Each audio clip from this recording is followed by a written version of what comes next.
just a couple of minutes on CVs before I actually deep dive into what a CV should ideally be, right?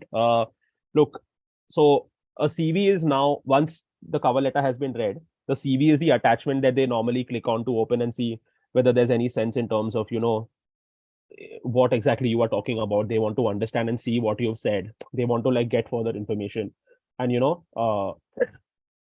things like that. So this is now the document where you are going to be showing them exactly what you have done and detailed out, etc., etc.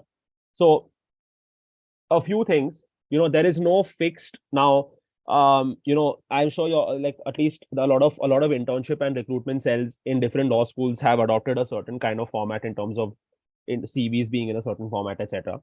And they are all right in their own way. So there is no fixed format as to how a CV like, it's not like the CV has to do this, right? Or a CV has to say this. Or it has to, the order has to be this, right? But it's just that there are a few things which mandatorily have to go into the CV, which I will quickly gloss over. And those are the things that matter. So, and those are the things that that have to be in there. Now, quickly when it comes to minor housekeeping things, right? One, ensure that you choose a good readable text. It can be anything. Now, people have their different preferences. I, for example, like Times New Roman. I like Garamond. I like, to some extent, Arial, but I'm not very, very keen on it. But it's not to say that one text is better than the other. But typically, the ones I have largely seen, fall within the Times New Roman Garamond bracket. And maybe some people using Calibri. But I'm not saying, like, there are hundreds of fonts on Microsoft Word. So I'm not saying that there is a right one, there's a wrong one. But typically, these are the most standard professional ones. Most law firms, most organizations tend to work within Times New Roman, Arial, Calibri. Garamond is not used as such in documents and in communication. So, but it's a very good looking font. So for a resume, it works, right? But Times New Roman, Arial, Calibri is probably where people most largely fall. The bucket within most people largely fall in, right? Similarly, font size, I think 10, 11, 12 is a personal preference. I think it's also about the size of whether you're able to fit things into a certain number of pages or not, what you think looks good.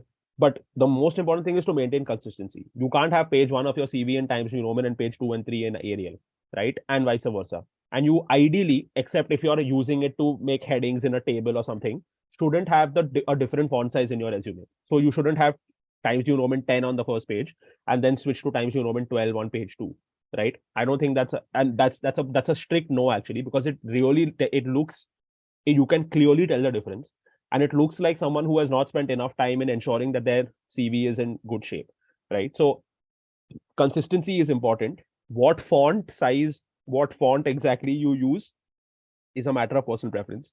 And I'm not going to be, I'm not going to recommend one over the other. I personally use Garamond, but Times New Roman, Arial, Calibri, etc. are very, very well accepted as well. But the caveat is that it has to be consistent, right? Whatever font and font size you choose has to be consistent. Okay. Typically, things that CVs have to include are obviously educational qualifications. What people like to do on the top is they, like, where they write their name, they also write like name, address, email ID, LinkedIn account, URL.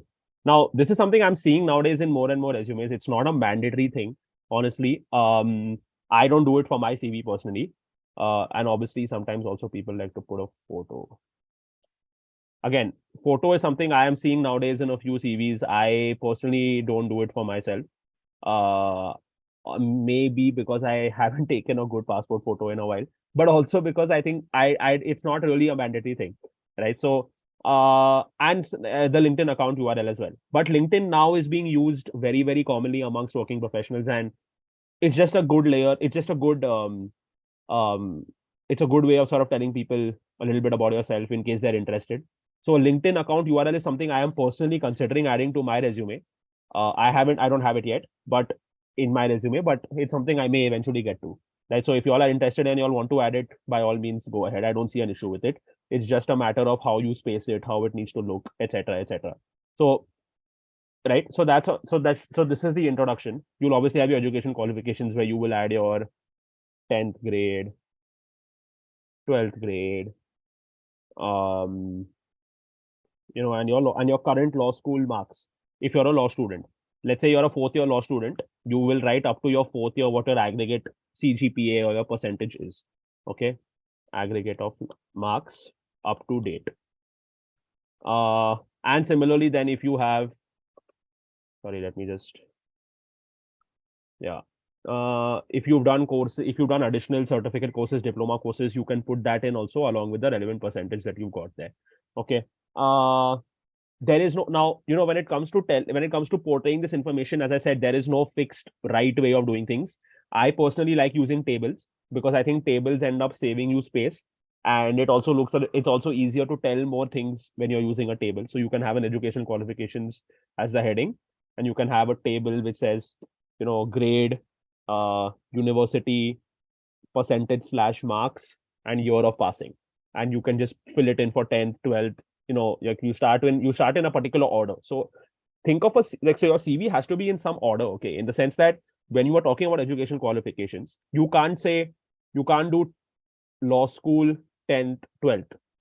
It has to be 10th, 12th law school, or law school 12th, 10th. It has to be in some sort of order, because when people are reading it, understand that they are going at it in a certain flow, so they'll want to see some sort of consistency, right? If you do law school 10th, 12th, it looks a little all over the place.